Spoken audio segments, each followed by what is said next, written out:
What's up guys, and welcome to another YuGiOh Duel Links video. So currently the Duke Devlin event is still ongoing, and I managed to complete most of the entire reward system as well, especially the dice challenge.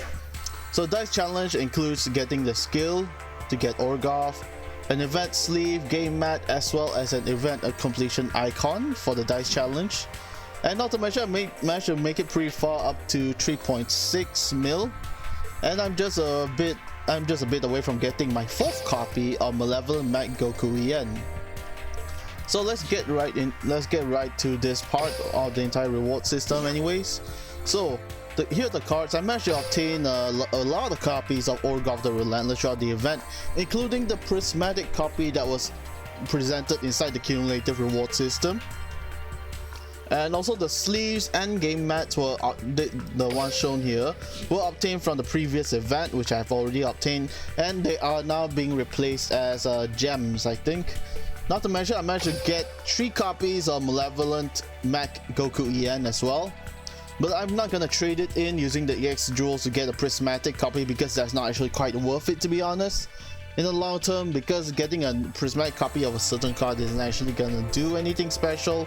Just say that you play the prismatic card, that's just about it. I managed to get 3 copies of that 6 as well, which is pretty sweet.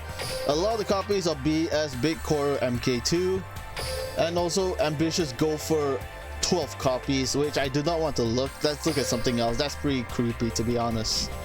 So for this entire event, you have actually the regular standard procedure of dueling Duke Devlin at the gate. By dueling all the standard duelists or the pre-existing duelists to get the event keys to access at the gate. Funny thing is, about a few days before the previous video, there was actually a new meter that's been added. So this meter actually increases the more you duel NPCs or actually play in ranked duels as well. So once you actually fill out this meter, you get the chance to duel Duke Devlin at level 20, level 40, and level 60. So whenever you're going in for these kind of duels, it's always important to remember one thing: do not be shy on using these booster as well, because these result boosters actually help you with the event, and just accumulating them and leaving them on the shelf isn't actually going to do much anyways. So by the ones that I actually use the most are the result boosters and the XP boosters, extra life, as well as the extra card ones, because whenever you go in a duel against a level 40 or level 60 Duke Devlin, there is a high chance of you breaking or them pulling some shenanigans like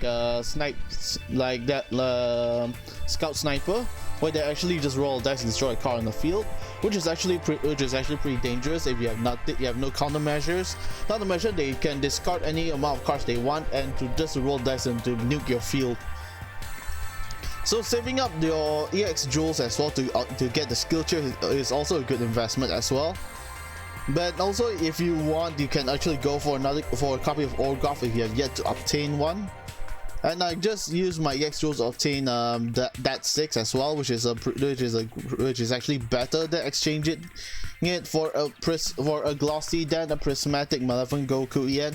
I mean, it all comes down to aesthetics, whether you want a prismatic or / glossy kind of deck if you're gonna play this card. But you can only exchange it once, so you only have 1 copy, and if you're a person with OCD, you definitely don't want to have 2 normal ones and then suddenly 1 prismatic / glossy copy right there, because it wouldn't actually look nice. So for this entire event, I've been using a mixture of different kind of decks, ranging from Mass Knight to using a Silent Magician, which is basically the deck I'm currently using for Yugimoto. So for this deck, it's actually focused on getting out the silent monsters as fast as you can, whether it's using level up or you can use it in combination with the Lord Gaia the Fierce Knight. I'm using Lord Gaia the Fierce Knight because sometimes in my opening hand I may break with either Buster Blader or Silent Magician level 8, as well as a copy of Silent Swordsman level 5. So that is one of the few things that I need to keep in mind, not to add too many high level monsters that does not have a special summon characteristic to it. But it is also good that I kept about a few silent magicians and silent swordsmen here. Boxer is basically there to gain counters for protection, just in case he managed to summon Orgoth to destroy my Boxer, or I have any other countermeasures. Super Team Body Force is a pretty sweet combo card as well if you have Boxer on the field, or maybe Silent Swordsman. That way you can bring out Buster Blader on the dot, or maybe Lord Gaia the Fierce Knight, whichever is up to you. Wall Disruption is there, of course, because sometimes when you play against level 60 Duke Devlin, where you actually go into the duel field, where each dice roll has a different effect, such as destroying your monsters, amping up your monster's attacks, adding a card from the deck to hand, or gaining life points. So at least Wall Disruption helps you, keeps you safe at bay at certain points when your opponent actually has a higher attack monster, which is also a good play for Lord Gaia as well, especially when your opponent's monster has higher attack. Especially when they summon Orgoth, it becomes a 3k on its own. And also Silent Sword Slash is pretty good it's a pretty good card to have in a deck, especially when you're playing a deck like this. So even though you manage to get Silent Swordsman onto the field, the Silent Sword Slash is a permanent effect, that increases the attack points by 1500, and it's permanent. It stays the way it is. So even if you manage to draw into Silent Swordsman and not have level up, if you manage to have a copy of Silent Sword Slash on hand, stand on the field, and just activate it when it's being attacked, it'll go up to 2500, which is a pretty good effect. And also, not to mention, I don't use any synchros. I'm not using the ties that bind, because a little bit of that extra attack does actually matter if you're actually dueling against certain aspects of the monsters, especially if your Silent Magician lacks attack points. Karma Cut is the moment he summons Orgoth onto the field, you'll basically just discard the card and say bye bye to Orgoth, and you won't ever have to see it again. So that's pretty much one of the decks I actually mainly focus on using against Duke Devlin himself. And do not be shy on using the result boosters, EXP boosters, extra card, and also the extra life one, because they are there for you to actually maximize the event, maximize your chances of winning and obtaining more rewards, especially the cumulative reward system, because the result booster actually increases your results, the results of the accumulated points at the end of the duel, and multiply it into the cumulative reward system. Not to mention, I mentioned it's also a good thing to spam this event as well, because you actually get to increase the amount of gems you actually have. If you actually remember from my previous video, I was like about a few thousand gems only, which is quite low. But because this event actually helps me to actually increase the levels of the duelist character that I'm using, as well as to maximize this event, I managed to get more jewels as well as get more rewards. Cumulative point reward system, the points in the cumulative rewards, which is actually sweet, because now I am stuck with 2.4k jewels, aka 2400 jewels in American slang. So this way I have actually I have enough gems just in case they come up with a new main boss / mini boss in the upcoming event.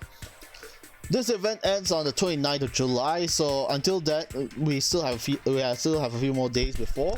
So we might as well just maximize your time and opportunity to complete this event, get it over with, get all the gems, get as much points as you can to complete this event, especially the event exclusive cards, so that you actually have a completion icon for this event. Not to mention, if you have yet to unlock Duke Devlin, this is one of the times you can actually do it now.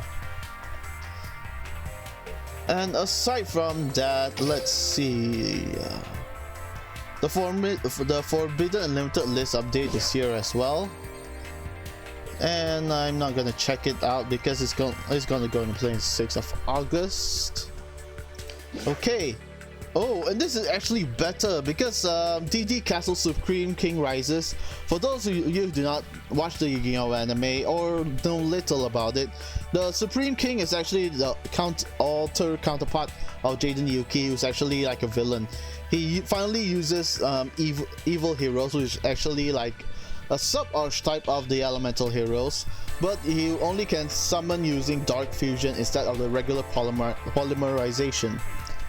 So right now, and not to mention, it can be unlocked as a playable character as well. This is gonna be so much fun.